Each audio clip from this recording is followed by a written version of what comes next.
కృష్ణ. శ్రీపాద శ్రీవల్లభుల వారికి ఆ పేరు ఎలా వచ్చిందంటే, ఆయన చిన్నప్పుడు పుట్టంగానే ఆయన పాదాల్లో పద్మాలు కనపడ్డాయి అనమాట. 2 పాదాల్లో పద్మాలు కనపడ్డాయి. ఆ పద్మాలు కనపడటం వల్ల ఆయనకి పద్మం అనేది లక్ష్మీదేవికి సూచిక. లక్ష్మీదేవికి ఇంకో పేరు ఏంటంటే శ్రీ అని లక్ష్మీదేవి పేరు. అందుకని ఆయన్ని శ్రీపాద శ్రీవల్లభుడు అని అంటారు. శ్రీపాద వల్లభుల వారు ఒక వాగ్దానం చేశారు. ఏం చేశారంటే, ప్రతిరోజు మధ్యాహ్నం పూట ఏదో ఒక సాధువు రూపంలో భిక్షకై నేను వస్తాను, నాకు భోజనం పెట్టండి అని చెప్పారు.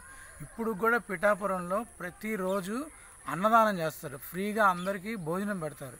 ఎంతమంది వచ్చినా మహారాష్ట్ర, కర్ణాటక, గుజరాత్, ఆంధ్ర, తెలంగాణ నుంచి ఎంతో మంది భక్తులు ప్రతిరోజు పీఠాపురం శ్రీపాద వల్లభుల వారి దర్శనం చేసుకోవడానికి వస్తారు.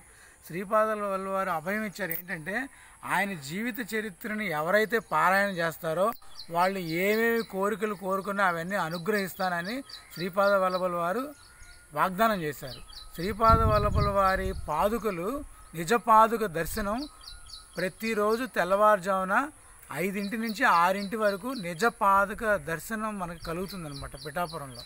శ్రీపాద వల్లభుల వారు ఇంత యోగా ఆశీర్వాదం చేసి 28,000 మంది యోగులు శ్రీపాద వల్లభుల వారిని కలవడానికి వచ్చారనమాట. అంటే ఆ రోజుల్లో ఫోనులు లేవు, ఆ రోజుల్లో ఎటువంటి వార్తా సమాచారాలు లేవు. ఇది జరిగి 700 సంవత్సరాలైంది. 700 సంవత్సరాల క్రితం హిమాలయాల నుంచి 28,000 యోగులు శ్రీపాదుల వారిని దర్శించుకోవడానికి వస్తే శ్రీపాద వల్లభుల వారు వాళ్ళందరినీ ఆశీర్వదించారు, యోగ విద్యల్ని ప్రాప్తించారు, ఎంతోమందికి సిద్ధుల్ని ఇచ్చారు.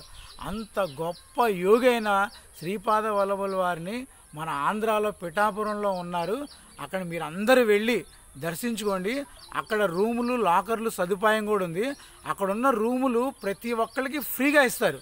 అక్కడ భోజన వసతి సదుపాయాలన్నీ, అకామిడేషన్ అన్నీ కూడా ఫ్రీగా ఇస్తారు. నో కాస్ట్, ₹1 కూడా చెల్లించకుండా ఫ్రీగా ఇస్తారు.